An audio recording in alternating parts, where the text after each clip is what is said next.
aujourd'hui on se retrouve pour une nouvelle vidéo. On va tourner mon tout premier book haul de la chaîne. J'ai à peu près 10 livres à vous présenter, sachant que j'ai fait une brocante, un salon du livre près de chez moi et il y a 2 cadeaux de mon chéri.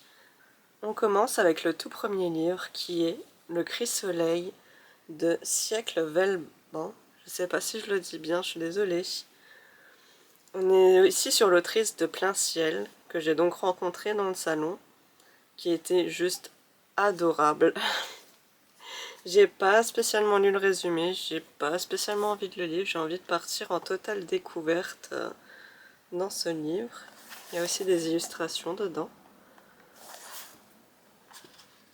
Et apparemment, elle m'a fait choisir un tampon qui représente les personnages de l'histoire. J'ai choisi le serpent qui est d'autre que Nour.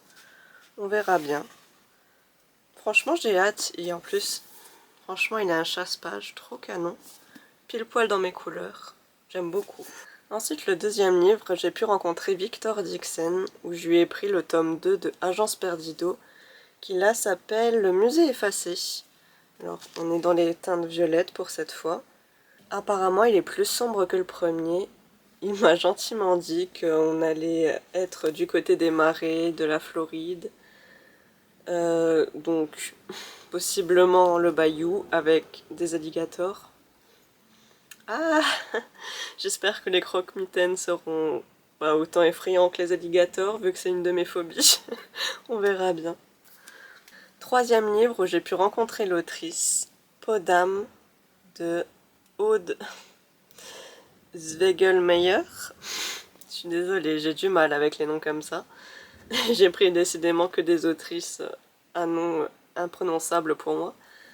Où là, j'en ai énormément entendu parler sur le BookTok, comme quoi c'était fantastique, que c'était une réécriture de Peau d'âne, pardon, pour le coup.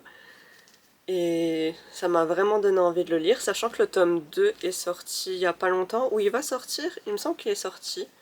Donc j'ai vraiment envie de le commencer. Mais j'essaye de limiter ma consommation de tome 1 en ce moment, donc on va peut-être attendre un peu malheureusement. Quatrième et dernier livre que j'ai choisi au salon du livre, où j'ai rencontré aussi l'autrice, c'est Conjuration, le tome 1 de Bluen Guilou. Encore une fois, quelqu'un que j'ai du mal à prononcer le nom. On est ici sur un livre plutôt politique où une jeune femme est retenue en otage par l'Empire. J'ai pas tout lu, comme d'habitude, mais il m'intéressait depuis sa sortie, et le tome 2 est aussi récemment sorti.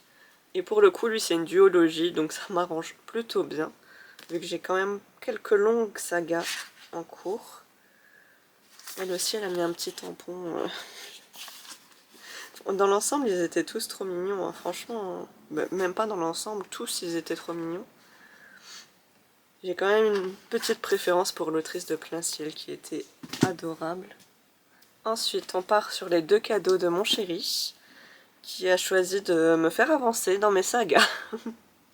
Avec tout d'abord le tome 2 de Nevernight de J. Christophe de mémoire. Oui, c'est ça. Il a choisi l'édition collector, hein, vu que j'ai commencé avec celle-là. C'est un petit pavé, encore une fois. J'ai l'impression que à chaque fois que je prends un livre de lui, c'est un sacré pavé. C'est marqué cette fois « Ne jamais avoir peur » dessus. J'ai hâte de pouvoir enfin lire cette saga. Il me manque encore un tome, sachant que j'ai une sacrée tendance à attendre d'avoir tous les tomes. Pardon, j'ai un peu mal à la gorge. J'ai une sacrée tendance à attendre d'avoir tous les tomes, alors que c'est pas forcément l'idée du siècle, parce que parfois j'aime pas. Et le deuxième qui m'a acheté, c'est la suite de Gods and Monsters. Je cherchais le nom de la saga que j'avais plus en tête. Une sacrée brique, encore une fois. Lui aussi il me tente beaucoup. J'ai choisi la version plutôt brochée pour celle-là, j'aimais pas spécialement la version reliée. J'ai pas encore commencé bien sûr, l'autre il doit être quelque part par là. Là. L'autre est ici. Il attend sagement son tour. Je pense que je vais le commencer bientôt, mais encore une fois, je suis en restriction de tome 1 pour finir plusieurs sagas avant d'en recommencer un. Sachant que je vais commencer Vampiria America, le tome 1. Donc ça me fera un tome 1 en plus. Et ensuite il me reste mes 3 livres de brocante. Alors là, c'est une saga, encore une fois, d'une autrice que je voulais découvrir et d'une saga qui m'avait bien donné envie à l'époque. C'est la saga La Reine oubliée de Françoise Chandernagor. J'ai donc les 3 premiers tomes, il y en a 4 pour l'instant. Où on est plutôt sur, il me semble que c'est sur la fille de Cléopâtre. Ça fait très longtemps que j'avais lu le résumé, que je l'avais mis dans ma wishlist. Mais je pense que c'est ça, hein. Ça a l'air. Donc voilà, j'ai quand même pas mal de livres qui ont rejoint ma palle en septembre. Et tout cela, c'était septembre. C'est assez rare que j'ai autant de livres d'un coup. Là, je pense que le prochain book haul, je suis pas sûre d'en refaire un avant Noël.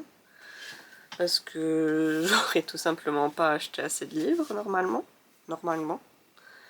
Mais oui, ça sera plutôt à Noël le prochain, je pense. Donc on a un peu le temps. Je vous ai pas lu beaucoup de résumés parce que bah je suis pas du genre à lire les résumés avant d'acheter. Parfois, c'est pas une bonne idée. Vraiment, vraiment pas. Mais bon, j'aime le plaisir de la découverte, donc on va continuer ainsi. Sur ce, je vous souhaite une très bonne journée, soirée, peu importe. Et je vous dis à bientôt!